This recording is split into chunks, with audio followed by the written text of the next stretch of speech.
Hey, there's Nicole, and here's another tip for landlords. As a landlord, I've learned a thing or two, having over 10 tenancies and within that, multiple different tenants. And this big tip is going to save you, especially if you then face a very hard conflict with a tenant.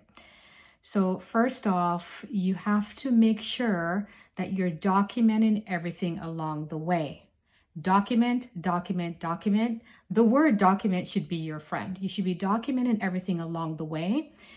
You need to put everything in writing, even if it's not on the RTB tenancy form or your addendum. Everything must be in writing, and documentation will save you if anything comes up along the way where there are misunderstandings or you have to really resolve a conflict. Documenting is not sending text messages. That's not documenting. And documenting is not just some random, info that you share with your tenant.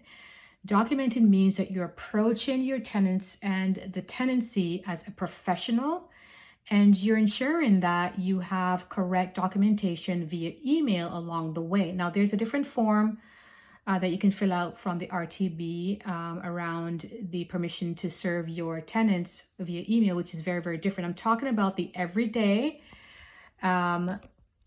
processes that you are facing with your tenants should be documented correctly.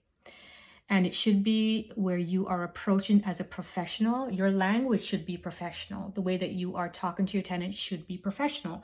If you have to give warnings, it should be from a professional tone. So if you're documenting your tenancy and the communication with your tenant along the way, should anything come up, you're going to have the correct documentation to support your case.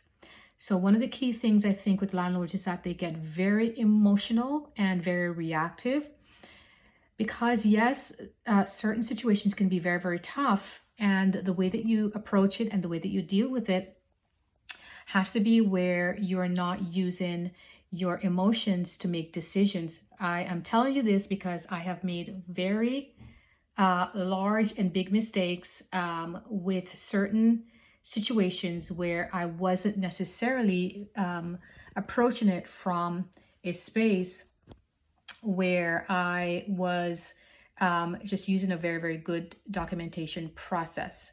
So document everything along the way. Every single thing that you're saying to your tenant should be documented so that you have a trail along the way, just in case you need to build a very, very strong case. Of course, we all want amazing tenants. We all want incredible tenants, and no landlords want to have toxic tenants. But should that come up, it's going to save you quite a bit.